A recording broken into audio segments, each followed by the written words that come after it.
Con un caluroso saludo al pueblo mexicano, a continuación damos paso a las palabras del señor presidente de los Estados Unidos mexicanos, Andrés Manuel López Obrador. Amigas, amigos, participantes de esta conferencia latinoamericana y del Caribe sobre drogas.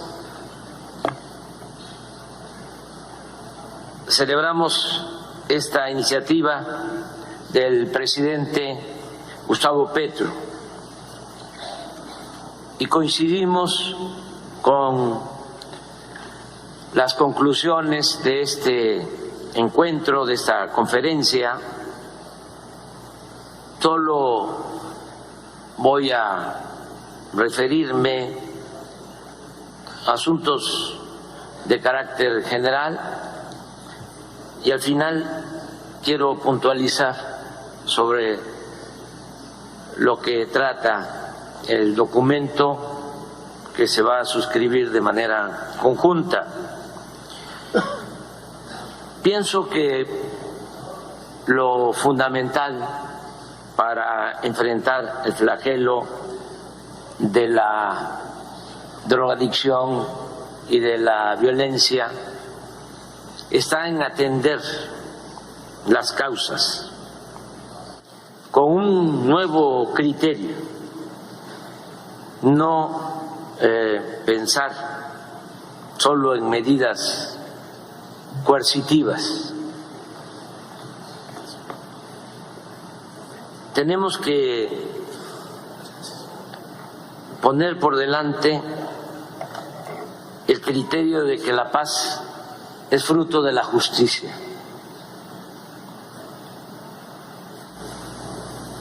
Tenemos que luchar primero contra la pobreza, contra la desigualdad,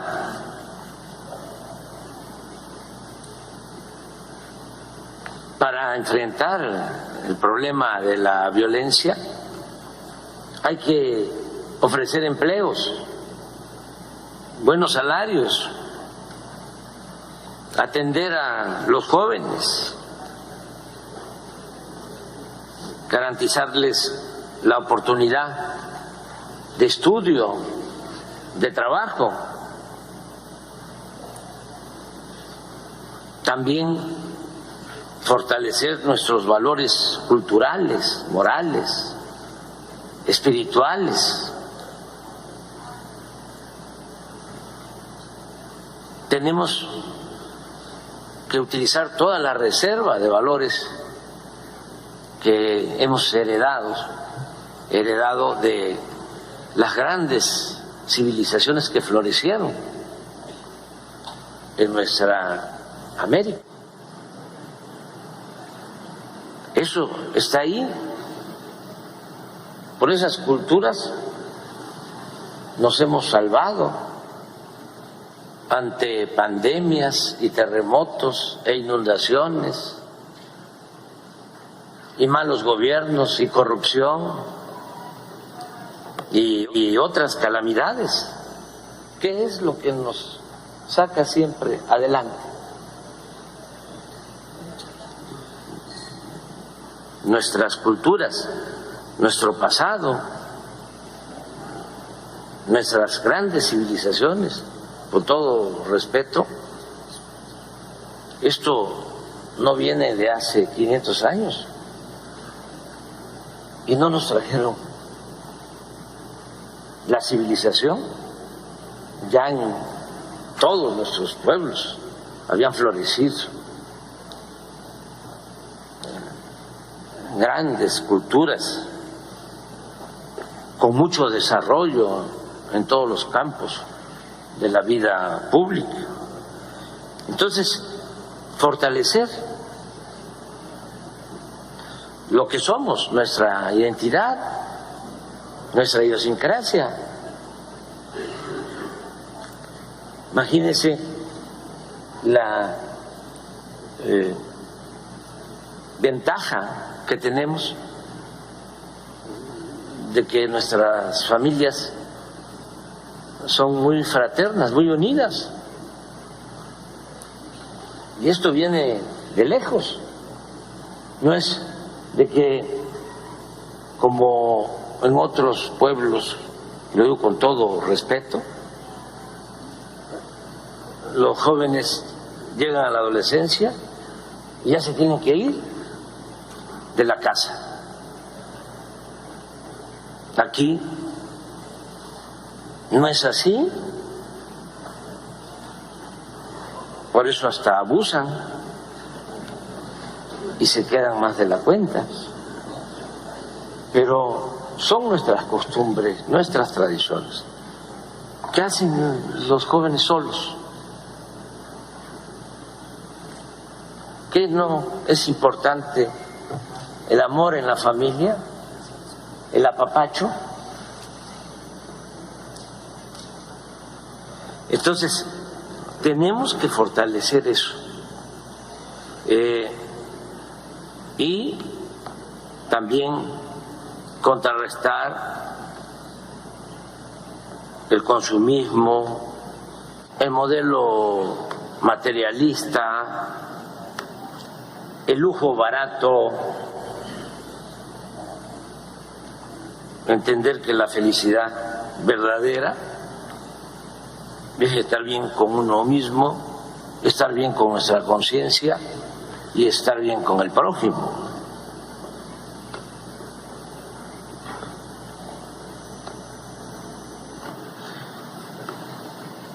De modo que tenemos que fortalecer todos estos valores y enfrentar el modelo que han venido imponiendo, individualista, que no nos ayuda en nada. Pienso que, aunque no sea un problema nuestro propiamente, o que no nos afecte de manera directa,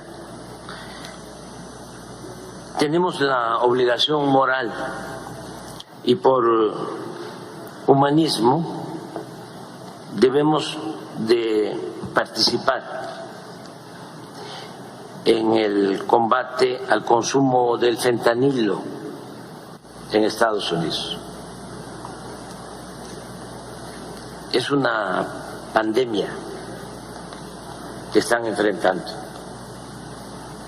No es un asunto nada más cuantitativo.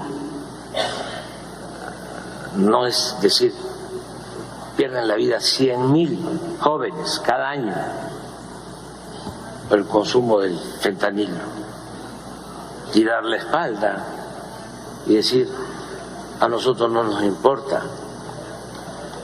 Tenemos que actuar con humanismo y entender que, independientemente de nuestras diferencias, por encima de banderías partidistas y de posturas ideológicas, están los derechos humanos. Y el principal derecho humano es el derecho a la vida y ayudar en todo lo que podamos. Desde luego, hacerlo con respeto a nuestras soberanías y también buscando que se procure atender ese problema de fondo, porque no es eliminar el fentanilo. Si hay consumo, es que algo anda mal en esa sociedad, porque puede desaparecer el fentanilo y va a surgir otra sustancia igual de dañina o peor. Puntualmente diría algunas cosas para terminar. Que nosotros procuremos con inversiones propias y también con inversión de organismos financieros internacionales, apoyar más la actividad productiva del campo en nuestros países, para sustituir la siembra de marihuana, de amapola, de cocaína, por la siembra de maíz, de frijol, de cacao, de café, frutales y miles de millones de árboles frutales y maderables, con el propósito también de cuidar nuestra naturaleza.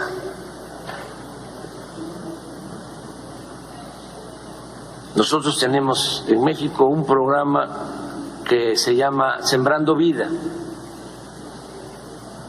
Estamos apoyando de manera directa con empleo permanente a 440,000 productores que se les entrega un río para que cultiven sus parcelas, sean ejidatarios, comuneros, pequeños propietarios, y que siembren árboles frutales, maderables, ya en más de 1 millón de hectáreas. Esto podría hacerse para recuperar la selva tropical y como un plan de reforestación. Significa también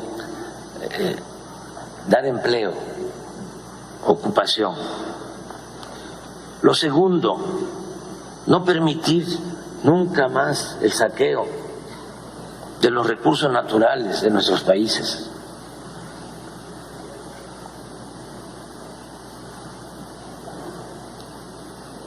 Más que una pandemia, una peste, es la corrupción. Y hay que desterrarla. En el caso nuestro, nada ha dañado más a México que la deshonestidad de sus gobernantes y de la oligarquía. Promover el desarrollo con bienestar. Nosotros decimos, por el bien de todos, primero los pobres. Hay que atender a todos, hay que escuchar a todos, hay que respetar a todos, pero hay que darle preferencia a los pobres, a los más necesitados. 4, evitar la desintegración familiar. La familia es la institución de seguridad social más importante que tenemos. En la izquierda hemos cometido el error de dejar el tema de la familia a la derecha, al conservadurismo, y nosotros nos ocupamos de lo comunitario, de lo colectivo, de lo social. No, tenemos que comenzar todas nuestras acciones pensando en una sociedad mejor desde las familias. Y lo otro que es también más básico, atender a los jóvenes. En el caso de nuestro país es muy vergonzoso que nunca se hizo nada por los jóvenes. Lo más destacado fue que en el sexenio pasado se acuñó la frase discriminatoria de llamarle a los jóvenes niñis, que ni estudian ni trabajan.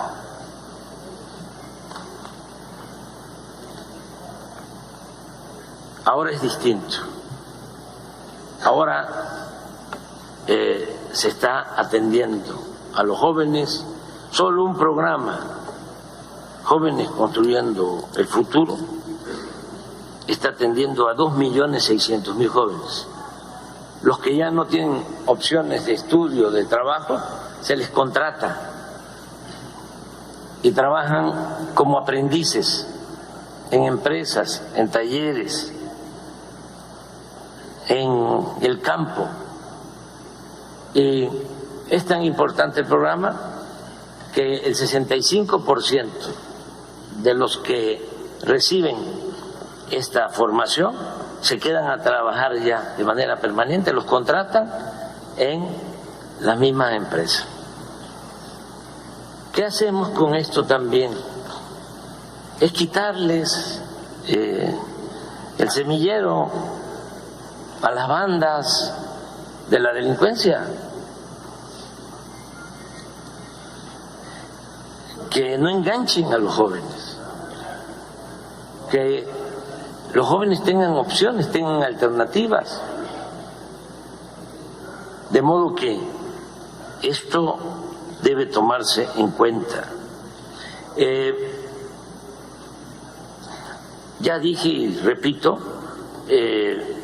hacer ver por todos los medios que solamente lo barato se compra con el dinero, como diría el poeta, y que solo siendo buenos podemos ser felices. Nada de el modelo de las series famosas, de las muchachas y los muchachos guapos, y de las residencias, y de los carros de lujo. Hay que mostrar la otra cara de la moneda, como el que consume fentanilo pierde la vida en 6 meses y se quedan chimuelos y andan como zombies, pero de eso no se habla ni se difunde nada en los medios de comunicación convencionales. Todo lo pintan color de rosa. Entonces, sí es importante informar. Y para el caso nuestro, para el caso de nuestros países, orientar mucho, porque imaginemos si aumenta el consumo de fentanilo en nuestros países, sería terrible. Entonces sí hay que prevenir y hay que orientar mucho. Por último, el presidente Petro lo sabe muy bien y lo aplica. No debemos optar por el uso de la fuerza, no a la guerra.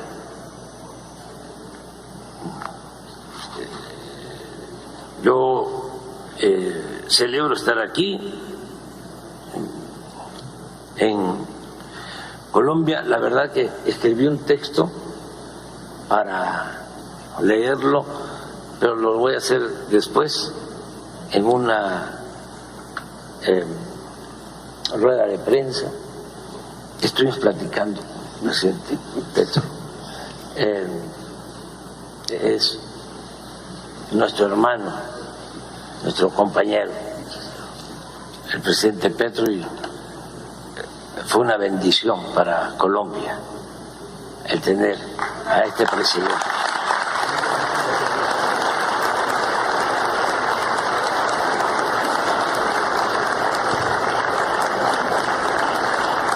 Aunque lo voy a decir al rato, me voy a repetir. Ayer me comentaban de que antes en Colombia se decía que la oligarquía se creía inglesa, que la izquierda de Colombia se sentía franceses, pero que el pueblo de Colombia se sentía mexicano. Muchas gracias.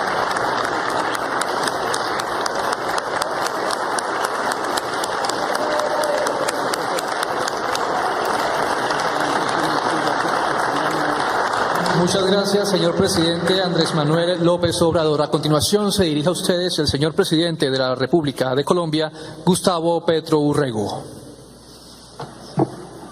Y que el pueblo mexicano se sienta colombiano y que todos nos sentimos latinoamericanos, que es el objetivo de esta conferencia.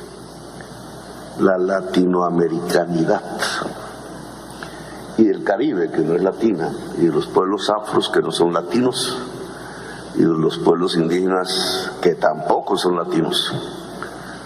Esa es nuestra diversidad. Americanos, sí.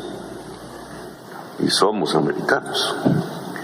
En esa diversidad que es tan fundamental, tengo que hacer aquí el saludo protocolario y se me había olvidado. Tengo que agradecerle a usted, señor presidente, compañero presidente. Mañana estaremos donde asesinaron a un compañero presidente.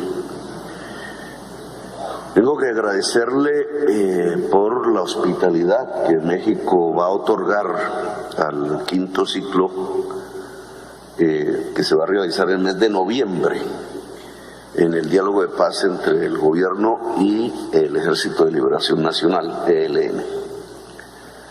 Esperemos, ha venido avanzando con pasos ciertos como nunca había ocurrido el proceso de paz entre el Estado, la sociedad y el ELN. Y esperemos que con su hospitalidad demos aún pasos todavía mayores en un tema que tiene que ver con la paz de Colombia, que en el fondo es también la paz de América Latina y en cierta forma del mundo, porque hacemos parte de este planeta. Y tema que, si lo miro desde la perspectiva de la paz, tiene que ver con este tema que estamos aquí dialogando y discutiendo. Le agradezco al gobierno mexicano su presencia aquí, a Andrés Manuel López Obrador, a su delegación, a los ministros, ministras de Relaciones Exteriores, embajadores, jefes de misiones diplomáticas acreditadas en Colombia, observadores internacionales y delegaciones de los países que nos acompañan, el gobernador del departamento del Valle encargado, José Fernando Gil, el alcalde de Santiago de Cali, Jorge Iván Ospina, aquí presente, los medios de comunicación nacionales e internacionales, a todos los presentes. Han participado 17 países a ese nivel, participantes, y hay 10 países más que han sido observadores de este evento.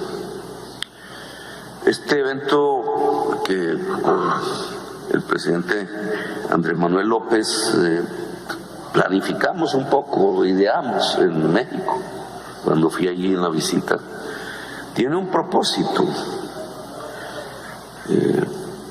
Yo soy un poco más afanado en conseguir los propósitos, y estos temas tendrán mucho más largo aliento que incluso nuestra propia existencia.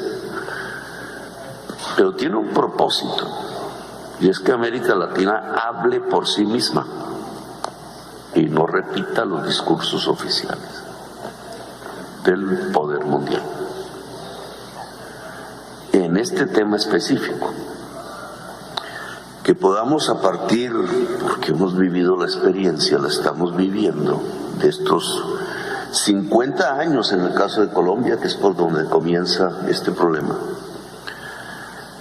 que ahora es un problema americano, en todo el sentido de la palabra, de las Américas.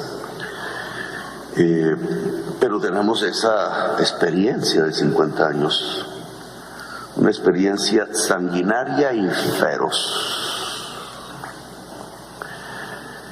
Y se empieza a repetir desde hace algunas décadas en otros países, México. Por eso, quizás el hecho de que sea Colombia y México los citantes de esta reunión tiene un sentido, un valor en el planeta Tierra, en la humanidad. Porque nosotros somos las mayores víctimas de esta política. Y empiezo por subrayar la palabra víctimas, no victimarios. En los 50 años nos han señalado como victimarios. Y ha sido tanto el temor ante el poder mundial de nuestras capas dirigentes de la política, que entonces lo único que hemos hecho es, de una manera vergonzante, porque sabemos qué pasa en nuestros países. Hay un dicho popular en Colombia que es ser más papistas que el Papa. Es decir, repetir el discurso oficial de la lucha o de la guerra contra las drogas durante 50 años.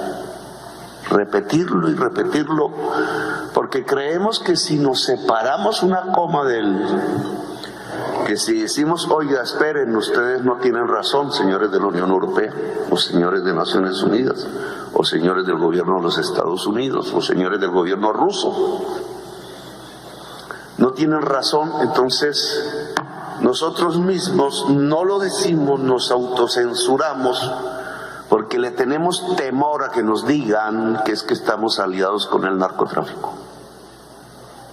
Claro, como aquí se produce la mayor parte de la marihuana y de la cocaína, que durante estos 50 años señalaron el curso fundamental en el tiempo de la llamada guerra contra las drogas.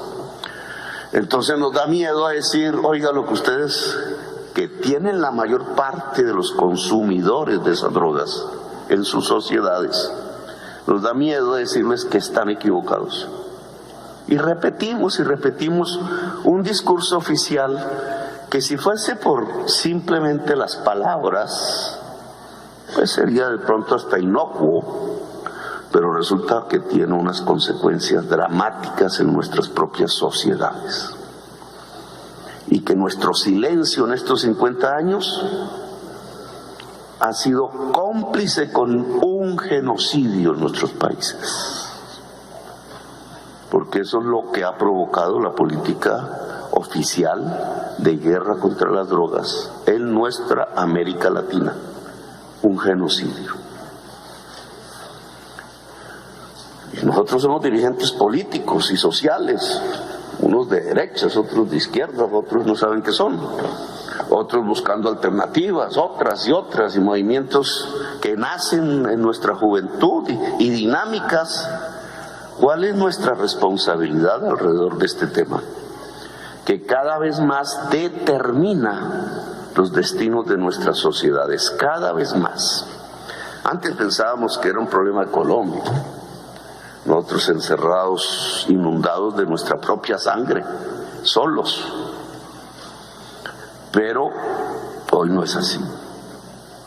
Hoy precisamente la dinámica de la política llamada guerra contra las drogas, hecha en Estados Unidos hace 50 años, trasladada a la Unión Europea y por ahí a las Naciones Unidas, ha hecho víctima a todas las sociedades latinoamericanas de sus consecuencias, las mismas que había en Colombia, pero trasladadas ahora a Chile, a Argentina, a Uruguay, a Paraguay, a Brasil, a México, a Centroamérica toda, a Venezuela, a las islas del Caribe. Hay un país ya destruido hoy. No fue Colombia que resistió, es Haití. está destruido por este tipo de política. Todo, su Estado fallido, su sociedad inmersa en la autodestrucción. La sociedad que le gritó a todos nuestros países hace 2 siglos la palabra libertad. Qué paradoja, como si cerráramos el círculo. Allí donde por primera vez se habló de república, de libertad, de democracia, es donde está hoy, al final de esos 2 siglos de vida republicana de nuestra Latinoamérica, el final del ciclo, la autodestrucción. Eso no es una coincidencia, eso llama a una reflexión y a unas posiciones que tenemos que tomar sin miedo y sin temor. La política llamada guerra contra las drogas ha fracasado. No sirve. Si la continuamos, no vamos sino a sumar otro 1.000.000 de muertos en América Latina. Y vamos a tener más estados fallidos y vamos a tener quizás la muerte de la democracia en nuestro continente. Quizás. Y voy a tratar de explicarme. Porque es el inicio, yo sé, de un debate entre nosotros, pero que tiene que ser entre nosotros, por eso queremos una conferencia de presidentes de América Latina para continuar esta discusión en sus tonalidades, unas nosotros le llamamos godas, conservadoras, fundamentalistas, extremistas, otras científicas, otras progresistas, que ojalá se junten a las visiones científicas que deben ser los verdaderos faros de las decisiones de la política. Es la ciencia la que nos tiene que guiar. En esto no hay puntos finales, este es un debate, un proceso, unas experiencias en camino, pero hay que admitir las equivocaciones, si no, no salimos de la trampa, porque es una trampa. Veamos, yo soy economista, soy hombre de izquierda, fui insurgente, peleé en estas montañas. Progresista es mi electorado, no es la inmensa mayoría de la sociedad colombiana, es la mitad de la sociedad colombiana. Nunca una persona como yo había podido ganar las elecciones en este país. Este país es relativamente conservador. Pero me atrevo, aprovechando este espacio de la historia, al que tengo oportunidad de decir lo que pienso sobre esta materia. Soy economista y quisiera abordarlo un poco desde la profesión y desde el ABC que todo muchacho, muchacha que entra a estudiar economía aprende en el primer semestre, lo básico. No hay que ser un experto.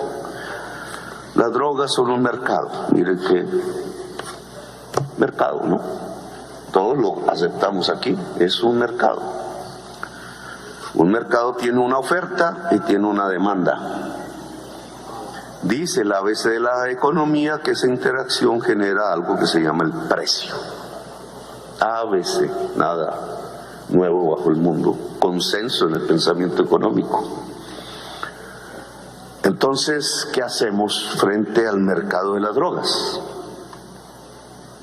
Tesis: deberíamos reducir la demanda.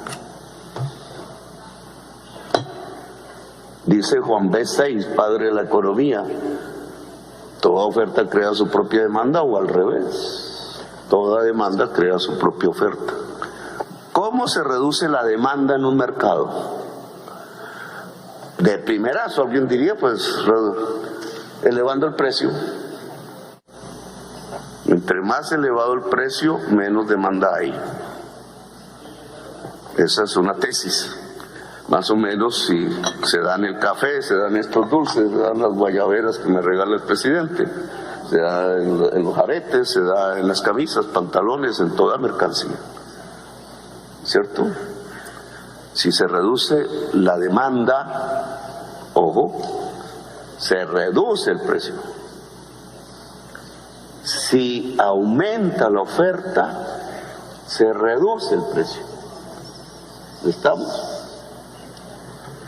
Si aumenta la demanda, aumenta el precio, como el pan.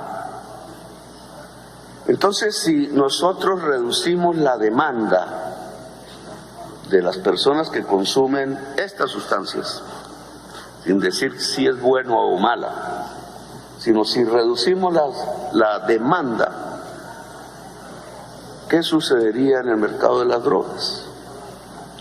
Se cae el precio. Y si se cae el precio, ¿quién se enriquece?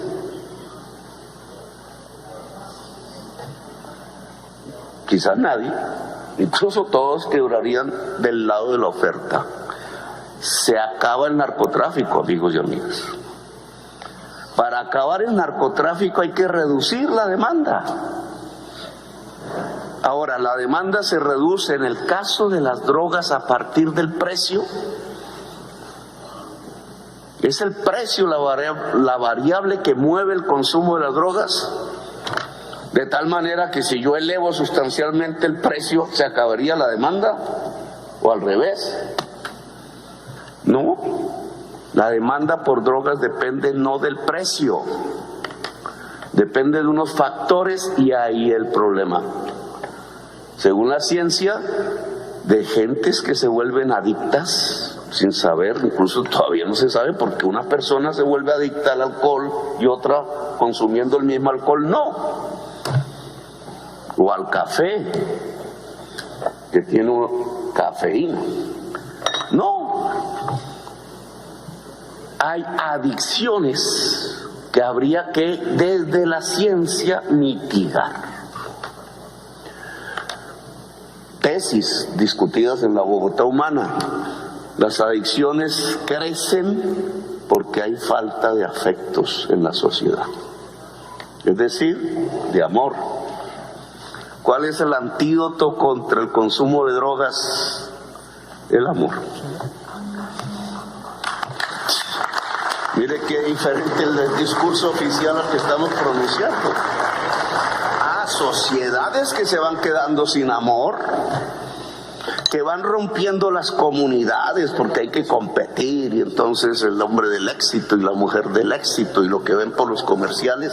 ¿Cómo es un hombre de éxito, Álvaro? Más o menos así como Álvaro.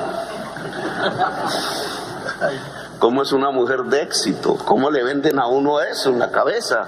En la educación que hacen los medios de comunicación y la publicidad y el mercado alrededor del éxito de una persona. Se van rompiendo las familias, va siendo la soledad. La soledad aparece como el factor de mayor producción de consumo de drogas. Las sociedades con más soledad son más consumidoras. ¿Es la mexicana la más consumidora? ¿Es la colombiana? Que no es si nos arriba una calle y los muchachos y las muchachas se están mirando entre sí.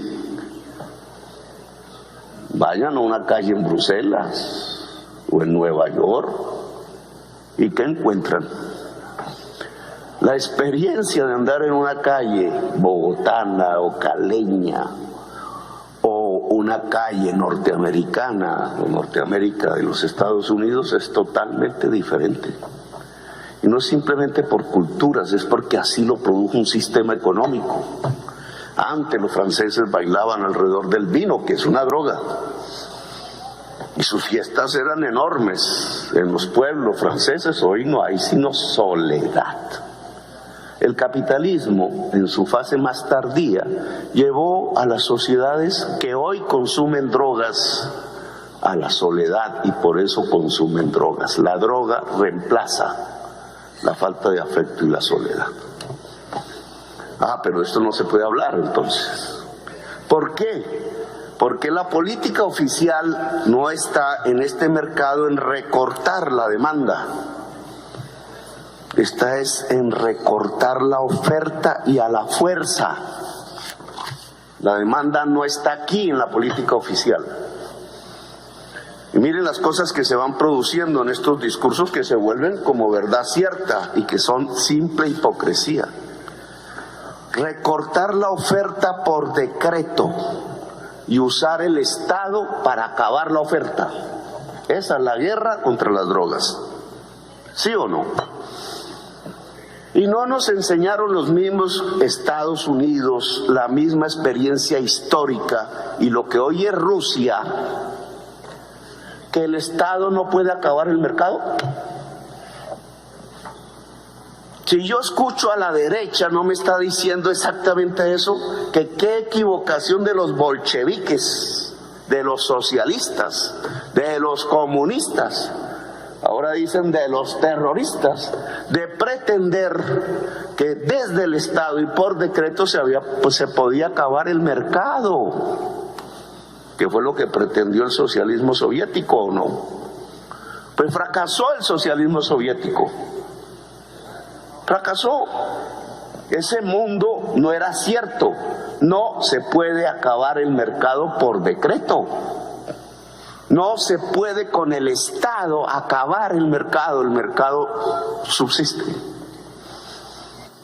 Lo cual significa que el socialismo no se construye desde el Estado. Pero bueno, esa es otra discusión. Si esa es la experiencia histórica que hemos vivido en el siglo XX, si la ilusión del socialismo soviético desapareció en el 89 y nos convencimos nosotros y todos que el Estado no puede acabar el mercado, ¿cómo es que aquí en esta política de guerra contra la droga nos dicen que el Estado puede acabar el mercado? ¿No es una contradicción en los términos? Oiga, si la Unión Soviética se acabó, ahora nosotros pretendemos que el Estado acabe la oferta por decreto, usando los fusiles, los militares, las naves. Nos invitan a una conferencia en la Unión Europea de ministros de defensa.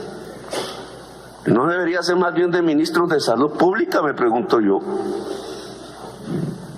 ¿O es que el fentanilo lo van a acabar con fusiles? Apenas entre el fentanilo a la Unión Europea se produce exactamente lo mismo que en los Estados Unidos. 100,000 muertos jóvenes al año, 2 veces la guerra de Vietnam. La cocaína en Estados Unidos mataba 4,000 al año. Y la marihuana, ninguno. Y ahora son 100,000. Con fusiles, con calabozos, con cárceles privadas, metiendo otros 10 millones de norteamericanos a la cárcel. ¿Así se va a acabar? Pues esta guerra pensada así, contra toda evidencia, ha fracasado. Ha fracasado. Si yo digo esto en una prensa, un medio de comunicación, siempre alguien me va a decir, oiga, ¿y qué usted está pensando? Que entonces toda la juventud se vuelva drogadicta. Usted está pensando, usted es un aliado de los narcotraficantes, ya me lo dicen. No, porque cada dólar que se invierte en recortar la demanda ayuda a la familia a que no se produzca la adicción. Cada dólar que vaya al hospital público, al médico, a la salud mental, a psicólogos, a psicólogas, a jugar en los jardines infantiles, a crear amor, ayuda a reducir la demanda por drogas. Pero cada dólar que se dedica a recortar la oferta, hace crecer el precio. Y si crece el precio, los narcotraficantes tienen más dinero para comprar fusiles, para comprar vehículos blindados, para comprar misiles, para comprar políticos, para comprar senadores, para comprar generales, para comprar jueces, para comprar presidentes. Y entonces aquí está nuestra historia latinoamericana reciente. Si cogemos todos los presidentes y políticos que han sido puestos presos y condenados por sus relaciones con el narcotráfico, en todos nuestros países, encontraríamos que todos repetían el discurso oficial de la guerra contra las drogas. Más papistas que el Papa. Hipócrita. Aquí en Colombia ordenaban fumigar decenas de miles de campesinos con un veneno que se llama glifosato. Sus bebés, sus perros, sus familias, sus cultivos de pancoger, todo. Porque así se combatía el narcotráfico, decían. Ordenaban ir a los campos y el que tuviera un campo de hoja de coca, capturarlo y meterlo en la cárcel, 25% de los presos. El que vendía droga en un barrio, cogerlo preso, generalmente un joven, y a la cárcel. Y el que consumía, a la cárcel. Cualquiera que fuese la cantidad de droga que tuviera en un bolsillo. Una guerra entre la policía y la juventud civil en los barrios populares. Una guerra visible, todos los días, todas las noches. Y ese mismo político que ordenaba hacer eso, se abrazaba en la noche en los clubes con el más grande narcotraficante de Colombia. Yo afirmaba en mis discursos, los senadores de la República hacían por las mañanas las listas de quienes iban a ser asesinados y por las noches hacían leyes de la República. El 35% del Senado de la República en la época paramilitar era aliado de los paramilitares, que era la organización narcotraficante más grande del mundo. 35% del Senado de la República, todo fue a parar a la cárcel. Estados que se van volviendo narcoestados. Ese es el producto de la guerra contra las drogas. Claro, en Viena, en las convenciones, hablando con los norteamericanos, en Washington o allá en Bruselas, todos son antinarcotraficantes. Saludan al jefe de la política antidrogas de los Estados Unidos por la mañana, cogen el avión y después se abrazaban con Pablo Escobar en las noches con las niñas. Hipocresía. El efecto no es simplemente ese, la hipocresía de una política. El efecto es que murieron 1 millón de latinoamericanos en estos 50 años. 1 millón. Y allá en Estados Unidos cogieron 10 millones a las cárceles de negros y latinos, la mayoría. Y nuestros estados hoy tienen regiones, subregiones bajo control mafioso, no bajo control de la democracia. Incluido Haití, que está todo ya bajo ese control. Y hemos tenido presidentes que son narcotraficantes, y políticos y dirigentes, en todas las vertientes de la ideología. Y el culpable ha sido el campesino, el humilde. Y los hemos llevado a la cárcel y les hemos bombardeado sus cultivos. Y en Colombia hay una guerra eterna que se extiende, no que se quita de Colombia, sino que empieza a aparecer en sus formas, o que es el Comando Rojo en Brasil, o el Jalisco, y el Sinaloa, y no sé qué vainas. Ejércitos privados cada vez más fuertes con capacidad de derrotar o comprar estados. Y esa se ha vuelto América Latina, el país de los poetas y los escritores y de la belleza, como digo yo. Los países de la belleza se han vuelto eso. Ese es el resultado de una política desastrosa y equivocada, a la cual hay que ponerle punto final. Y es América Latina la que tiene que hablar y decidir, porque es la víctima. La víctima, no la victimaria. Y están engañados los de la Unión Europea y están engañados los centros de poder mundial, porque están escapándose de una discusión en donde el culpable es el campesino andino o de la selva amazónica, y no se cuestionan por qué en su sociedad tantos jóvenes consumen solitariamente drogas hasta matarse. Ese es el problema central. Como esa discusión lleva a un cuestionamiento del estilo de la sociedad, entonces América Latina tiene que ser la culpable porque no quieren asumir esa discusión. Miren, la guerra contra las drogas comenzó con la marihuana. Nixon y el movimiento hippie que le llenaba el mall de millones de jóvenes peleando contra la guerra en Vietnam. ¿Fue así o no fue así? Los hippies consumían marihuana y LSD. Ni el LSD mata ni la marihuana mata, pero pero ahí decretó la guerra porque no quería que la juventud norteamericana atacara la guerra en Vietnam. Y resulta que se producía marihuana en Colombia, en la Sierra Nevada de Santa Marta. Esa decisión de Nixon creó la mafia colombiana. Una por ahí que había en la selva, en la Sierra Nevada de Santa Marta. Ahora, hace 50 años tenemos mafias cada vez más poderosas, multinacionales, ya no son colombianas, ya no son mexicanas, son americanas, por la marihuana. ¿Cuánta gente mataron en Colombia por la marihuana? ¿Cuánta gente colombiana fue encarcelada por la marihuana? Y no acaba la Convención de Viena de decir que la marihuana es una medicina. Entonces, ¿quién nos devuelve los muertos? ¿Quién nos devuelve el dolor de las familias? ¿Quién nos devuelve al estado en que Colombia no tenía mafias? ¿Quién?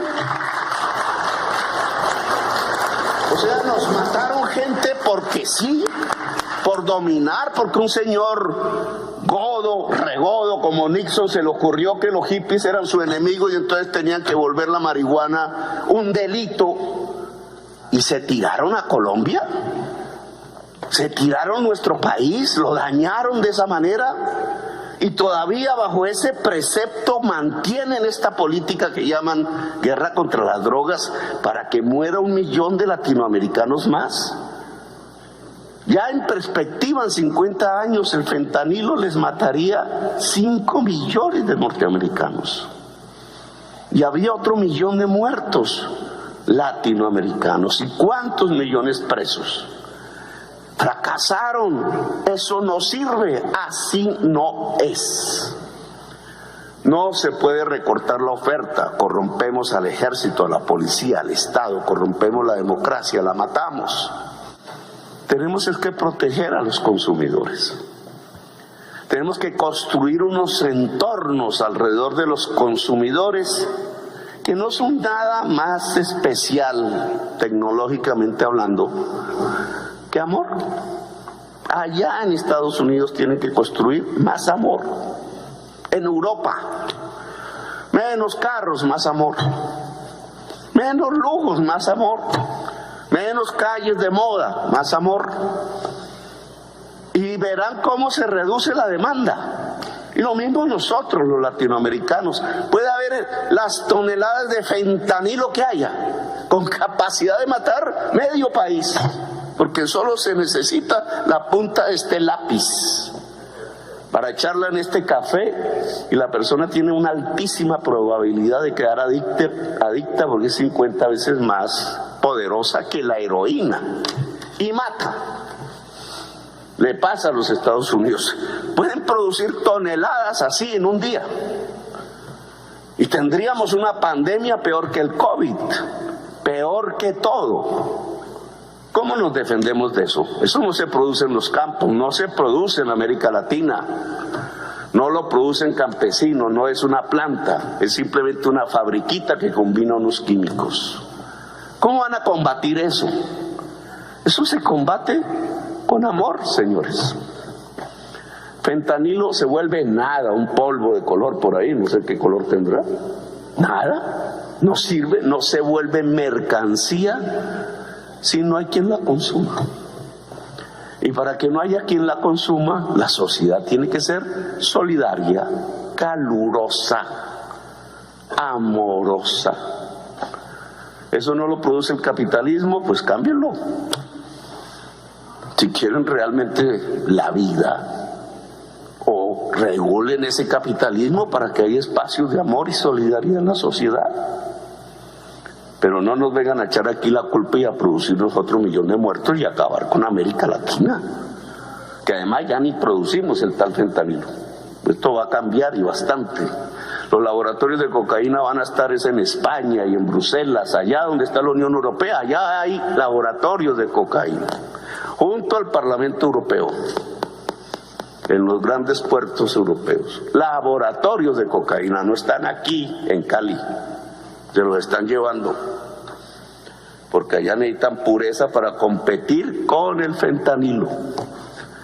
Se acabó, señores. Entonces, lo que yo le propongo, que me extiendo mucho, ese es mi problema. Adelante. Lo que yo le propongo a los expertos, las expertas que han venido aquí, delegaciones participantes de América Latina y observadores de fuera, es que reunamos los presidentes, demos un paso más. Lo que yo propongo es tener una voz diferente y unificada, que defienda nuestras sociedades, nuestro futuro y nuestra historia, y dejar de repetir un discurso fallido que ya fracasó. Sin vergüenza, sin vergüenza. ¿Qué es lo que significa la palabra? ¿Por qué? Porque no tenemos nada que ocultar. Porque los que han cometido los errores no somos nosotros realmente. Los que hemos puesto la sangre somos nosotros. Los que hemos puesto el dolor somos nosotros. Los que nos han destruido la belleza somos nosotros. La ilusión somos nosotros. Allá también hace 50 años, como en una paradoja, allá en La Moneda mataron a un presidente porque tenía una ilusión y hizo ilusionar a su pueblo con la justicia social. Ahí acabaron un camino que hasta ahora retomamos. Por eso mañana estaremos allá, para decirle al pueblo latinoamericano que es el momento de reconstruir la ilusión y la esperanza, y no es repitiendo guerritas y guerras tan sanguinarias y feroces y tan equivocadas como la mal llamada guerra contra las drogas, mirando las drogas como un problema militar y no como un problema de salud de la sociedad. Gracias, muy amable